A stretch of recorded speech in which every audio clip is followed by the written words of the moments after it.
एक 40 साल का बेटा अपने बूढ़े पिता के साथ शाम को घूमने निकला। बेटे ने सोचा, अब घर से बाहर आई है तो क्यों ना किसी अच्छे रेस्टोरेंट में पिताजी को खाना भी खिला दूँ। दोनों बाप और बेटा एक बड़े से अच्छे रेस्टोरेंट में जाते हैं। पिता इतना बूढ़ा है कि बेटा उन्हें हाथ पकड़कर रेस्टोरेंट के अंदर लेकर आता है। बाप ये देखकर बहुत खुश होता है कि बेटा उसे उसके सबसे पसंदीदा रेस्टोरेंट में लेकर आया है।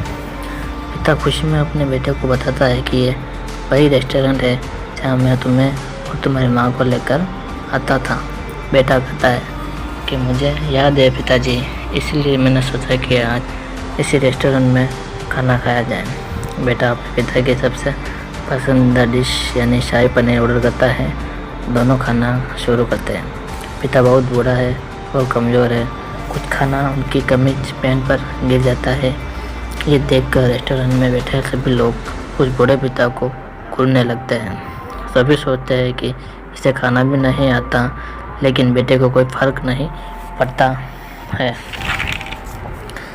बेटा बड़े आराम से अपना खाना खाता है और अपने पिता के खाने तक का इंतज़ार करता है। जब पिता अपना खाना ख़त्म करता है तो बेटे बड़े आराम से अपने पिता का हाथ पकड़कर उसे वॉशरूम ले जाता है और कपड़ों पर लगे दाग साफ करता है। दाग साफ करने के बाद भी बेटा पिता के बालों में कंघी फेरता है और उनकी आंखों पर चश्मा लगाता है।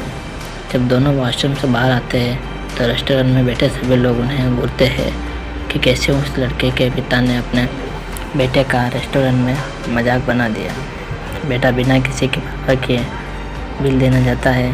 बिल देखकर जब वे दोनों रेस्टोरेंट से बाहर जाने लगते हैं तो एक बूढ़ा व्यक्ति उस लड़के की पीठ पर हाथ रखता है और कहता है, सुनो, तुम्हें नहीं लगता कि तुमने इस रेस्टोरेंट में कुछ छोड़ दिया है? बेटा इधर उधर देखता है और कहता है, नहीं सर, मैंने कुछ नहीं छोड़ा।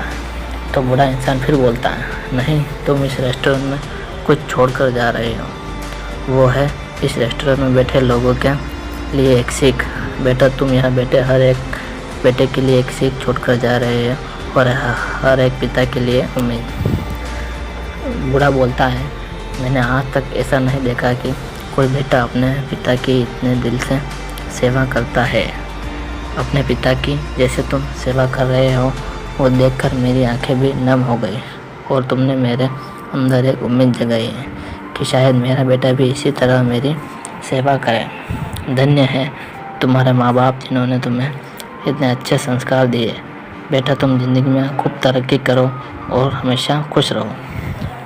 दोस्तों, इस भागदौड़ भरी ज़िंदगी में हम लोग इतने व्यस्त हो गए हैं, अपनों के लिए वक्त ही नहीं निकाल पाते।